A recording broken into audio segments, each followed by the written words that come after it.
first looked into the story, I was in Argentina and I came across making other documentaries, and I came across this story that Hitler had escaped to Argentina by submarine.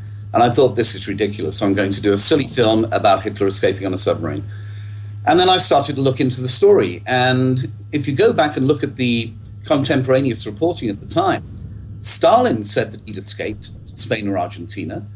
Eisenhower said we have no proof that Hitler is dead. We have found no bodies. Marshal Zhukov, who was in charge of the Soviet forces when they took Berlin, said they had found no body that could have been Adolf Hitler.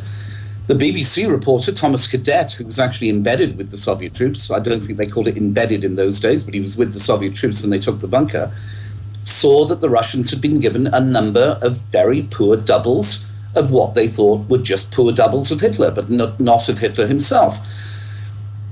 Hugh Trevor Roper is the man behind all this. He's the British historian who was put in by the British government to do the last days of Adolf Hitler, to actually put a full stop at the paragraph of hell that was World War II. Trevor Roper was a very ineffective detective. He'd never had any detective background or police background, interrogation background at all. He'd written one book about a medieval archbishop in Britain, and yet for some reason he was the man that the British government decided they would put in instead of Scotland Yard or the FBI or OSS or any of the intelligence organizations, that he was the man who would be put in to tell the story of the death of Adolf Hitler. The people he interviewed, actually he didn't interview in a number of cases. Hannah Reich, who's famous for being the most incredible female pilot and unreconstructed Nazi of World War II. Hannah Reich was never interviewed by Trevor Roper. He was given access to some of the interrogation reports that the Americans had done with her.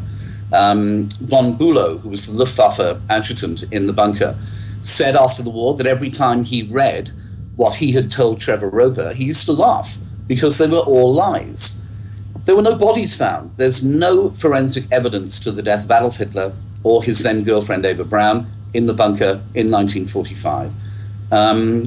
And once I started finding out this material, and then we found out the pilot who had flown them out of Berlin, who gave testimony to a Warsaw court in 1947, it struck me that we simply have not been told the truth.